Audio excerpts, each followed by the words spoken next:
لا يسأم الإنسان من دعاء الخير وإن مسه الشر فيئوس كنود۔ اللہ تعالیٰ نے انسان کی فطرت بیان فرمائی۔ انسان کرتا کیا ہے، اس کی عادت کیا ہے انسان کی، اور یہ بات حقیقت ہے۔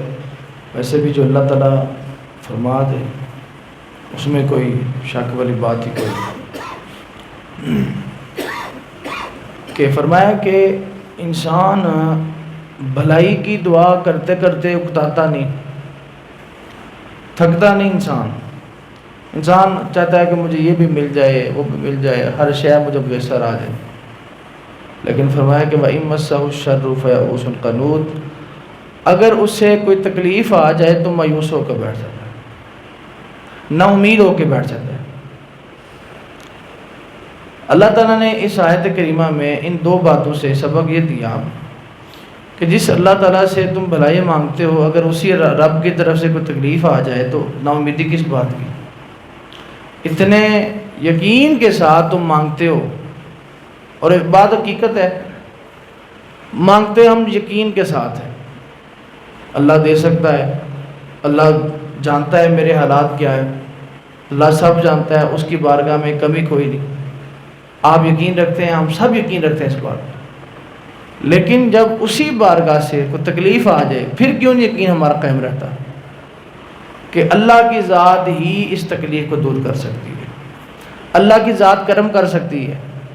یہ چیز جو ہے وہ ہمارے اندر اس وقت باقی نہیں رہتی۔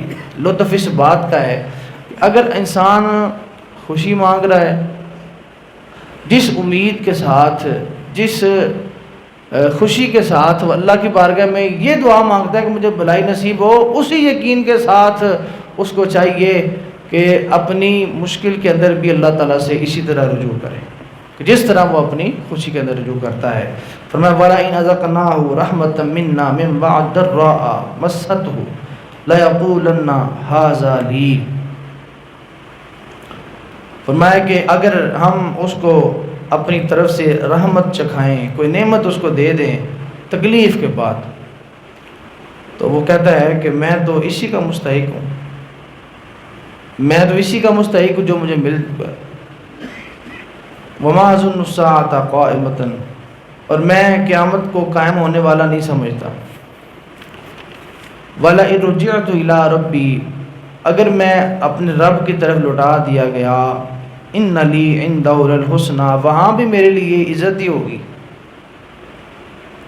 فَلَنُنَبِّئَنَّ الَّذِينَ كَفَرُوا بِمَا عَمِلُوا، فرمایا ہم ضرور بالضرور کافروں کو ان کے اعمال کی خبر دیں گے، اور ہم انہیں ضرور بالضرور سخت عذاب چکھائیں گے۔ اسی کے ساتھ ملتی جلتی مفہوم ایک ہی ہے، لفظ ذرا مختلف ہیں۔ 14ویں پارے کے اندر اللہ تعالیٰ کا ارشاد گرامی ہے، اسی طرح کی آیت ہے کہ وَمَا أَظُنُّ السَّاعَةَ قَائِمَةً وَلَئِن رُدِدتُّ إِلَىٰ رَبِّي لَأَجِدَنَّ خَيْرًا مِنْهَا مُنْقَلَبًا، کہ دو دوست آپس میں جمع ہوتے ہیں۔ یہ اللہ تعالیٰ نے مثال بیان فرمائی، فرمایا کہ دو ساتھی آپس میں جمع ہوتے ہیں، ایک بندہ وہ ہے جس کو اللہ تعالیٰ نے اس کو بھی اللہ نے باغ دیا ہے، اس کو بھی اللہ تعالیٰ نے نعمتیں دی ہیں، لیکن وہ اللہ کا شکر ادا کرتا ہے۔ ایک وہ جس کو اللہ تعالیٰ نے بہت زیادہ مال دیا اور ایسا باغ اللہ تعالیٰ نے دیا کہ جس کے جناب چاروں طرف پھلوں کے درخت ہیں، جس کے درمیان جناب نہر گزرتی ہے، بڑی ریل پھیل ہے اس کے باغ کے اندر، اور فرمایا وہ جب اپنے باغ میں داخل ہوتا ہے تو اکڑ کے داخل ہوتا ہے، اور اپنے وہ ساتھی جو دوسرا تھا جس کے پاس مال کم ہے اس کے سامنے اکڑ کے کہتا ہے کہ میرے پاس مال تجھ سے زیادہ ہے۔ وہ اسے کہتا ہے اللہ کا شکر ادا کر، اللہ کے ساتھ کسی کو شریک نہ کر، بلکہ جو تیرے پاس ہے اس پر اللہ کی بارگاہ میں جھک جا، تجھے اللہ کی بارگاہ میں پیش ہونا ہے۔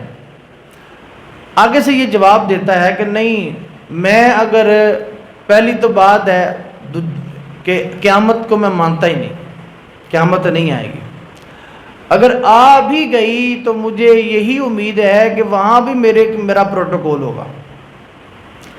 یہ اللہ تعالیٰ نے مثال دی، فرمایا کہ یہ مثال ہے مومن کی اور کافر کی۔ مومن چاہے دنیا میں اس کا مال تھوڑا کیوں نہ ہوگا، لیکن مومن کی شان یہ ہے کہ وہ سچا مومن اللہ کا شکر گزار ہوتا ہے، اللہ کا جناب اللہ کی بارگاہ میں جھکنے والا ہوتا ہے۔ اور دوسری مثال ہے کافر کی، فرمایا کہ اس کا زیادہ مال دے کر، اس کی زیادہ اولاد دے کر، اس سے زیادہ باغات دے کر، اس کا مطلب ہرگز یہ نہیں کہ اس کا جناب وہ کامیاب ہے، نہیں، فرمایا کہ بلکہ کل قیامت قائم ہوگی اللہ تعالیٰ اس کا سب کچھ برباد کر دے گا۔ یہاں بھی وہی بات ہے، اللہ تعالیٰ نے فرمایا وَإِذَا أَنْعَمْنَا عَلَى الْإِنسَانِ أَعْرَضَ وَنَأَىٰ بِجَانِبِهِ،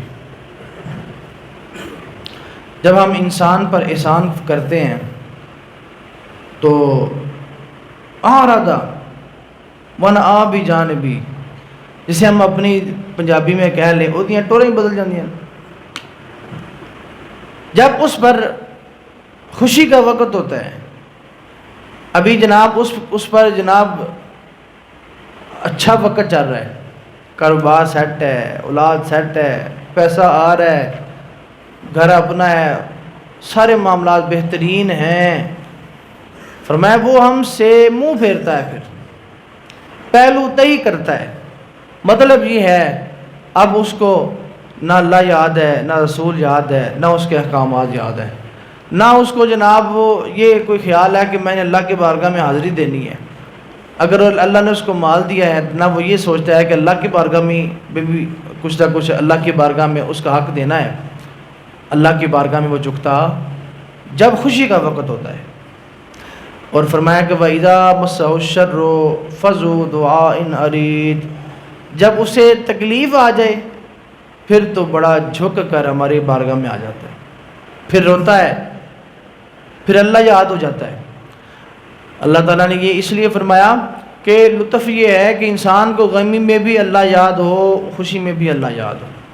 حدیث پاک سنیے، اللہ تعالیٰ کے حبیب صلی اللہ علیہ وآلہ وسلم نے ارشاد فرمایا جو بندہ اپنی خوشی کے وقت اللہ کو یاد رکھتا ہے اللہ اس کے مشکل وقت میں اس کو یاد رکھتا ہے۔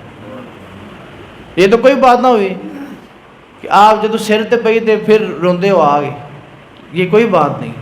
ہاں مزہ یہ ہے آپ کو راحت حاصل ہے، آسائش حاصل ہے، سارا سکون حاصل ہے، پیسہ بھی ہے، اولاد بھی ہے، کاروبار بھی ہے، ہر طرح کی آسائش ہے، پھر بھی انسان کو اللہ یاد ہو۔ ورنہ ہے تو بڑا مشکل کام، اتنا کچھ ہونے کے باوجود بندہ اللہ کو یاد رکھے، لیکن لطف آ جاتا ہے اگر بندہ اتنا کچھ ہونے کے باوجود اللہ کی بارگاہ میں آ جائے۔ اس کا مطلب یہ ہوتا ہے یا اللہ مجھے ہر شے سے عزیز تیری ذات ہے، مجھے ہر شے سے زیادہ محبت تیری ذات سے ہے، مجھے جو مرضی حاصل ہو جائے میری توجہ تیری طرف ہے۔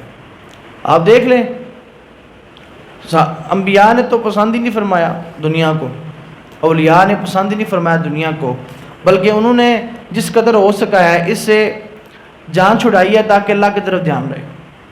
بلکہ وہ حدیث پاک ہے، نبی پاک صلی اللہ علیہ وآلہ وسلم نماز پڑھا رہے تھے، نماز آپ نے سلام پھیرا اور اٹھ کر جلدی آپ اپنے حجرہ مبارکہ میں گئے اور تھوڑی دیر بعد تشریف لائے۔ صحابہ کرام نے پوچھا یا رسول اللہ صلی اللہ علیہ وسلم عجیب ماجرا ہوا کہ آج آپ جلدی گھر کے خیریت ہے؟ فرمایا کہ میرے گھر میں ایک سونے کا ٹکڑا پڑا تھا، میرا دھیان اس کی طرف گیا، میں نے جا کر فوراً اللہ کی راہ میں وہ خیرات کر دی تاکہ میرا دل اس کی طرف مائل نہ ہو۔ اس لیے اصل میں صوفیاء فرماتے ہیں اگر اللہ تعالیٰ کو دنیا اگر پسند ہوتی نا، اگر دنیا کا معلوم بتا، دنیا کی آسائش اگر اللہ تعالیٰ کو پسند ہوتی تو اللہ انبیاء کو دیتا، کیونکہ انبیاء اس کی مخلوق میں سب سے اس کے پسندیدہ بندے ہیں، اس کے برگزیدہ ہیں، لیکن اللہ نے سوائے چند انبیاء کے کسی نبی کو دولت آسائش عطا نہیں فرمائی۔ نبی پاک صلی اللہ علیہ وسلم کا خود فرمانے والی شان ہے، آپ فرماتے ہیں اگر میں چاہوں تو یہ پہاڑ میرے ساتھ سونا بن کر چلیں، اگر میں چاہوں، لیکن میں یہ نہیں چاہتا، میں اپنے رب کا ایک مقرر، اپنے رب کا محبوب بندہ بننا چاہتا ہوں۔ میرے بھائیو ساری دنیا آپ کی ہے، پیسہ آپ کا ہے، عہدے آپ کے ہیں، قوت آپ کے پاس ہے، اللہ نہیں ہے تو کچھ بھی نہیں ہے۔ ہاں اللہ ہے آپ کے پاس، دنیا آپ کے پاس کچھ بھی نہیں ہے، کوئی بات نہیں ہے۔ حضرت علی المرتضیٰ کرم اللہ وجہ الکریم آپ کا فرمانے علی شان ہے، یا اللہ اس نے کیا پایا جس نے تجھے کھو دیا؟ اسے کیا حاصل ہو گیا جس نے تجھے نہیں حاصل کیا؟ اور یا اللہ جس نے تجھے پا لیا اس نے کیا کھو لیا؟ جس سے تیری ذات حاصل ہو گئی اسے پھر کچھ بھی اس کا گم جائے، اسے کسی چیز کی کوئی کمی نہیں ہے۔ آگے اللہ تعالیٰ نے فرمایا قُلْ أَرَأَيْتُمْ إِنْ كَانَ مِنْ عِنْدِ اللَّهِ، اے میرے حبیب فرما دیجئے اے کافرو، اگر یہ قرآن اللہ کی طرف سے ہے ثم کفرتم بہ، پھر بھی تم اس کا انکار کرو، من اضل ممن ہوا فی شقاق بعید، فرمایا کہ پھر اس اختلاف میں بہت زیادہ جو دور نکل گیا اس سے زیادہ ظالم کون ہے؟ یعنی کہ یہ حجت پیش کی جا رہی ہے کہ تم اس قرآن کو نہیں مانتے، تو فرض کرو اگر یہ واقعی اللہ کی طرف سے ہو، یعنی تمہارے زوم کے مطابق کہ تم نہیں مانتے، تم ہی سوچ لو کہ اگر تم غلط ہو تو پھر یہ واقعی اللہ کی طرف سے ہو، تم اپنی بات میں غلط ہو تو پھر تم سے بڑا کل کو حضرت ول کرنے والا کون ہوگا؟ سنریہم آیاتنا فی الآفاق وفی انفسہم حتی یتبین لہم انہ الحق۔ یوں سمجھیں اللہ تعالیٰ نے یہ ایک بڑی مثال ان کو فرمایا کہ آج یہ نہیں نہ مان رہے قرآن کو، ہم انہیں دکھائیں گے آفاق میں، یوں کہہ لیں کہ دنیا دیکھے گی کہ یہ قرآن حق ہے۔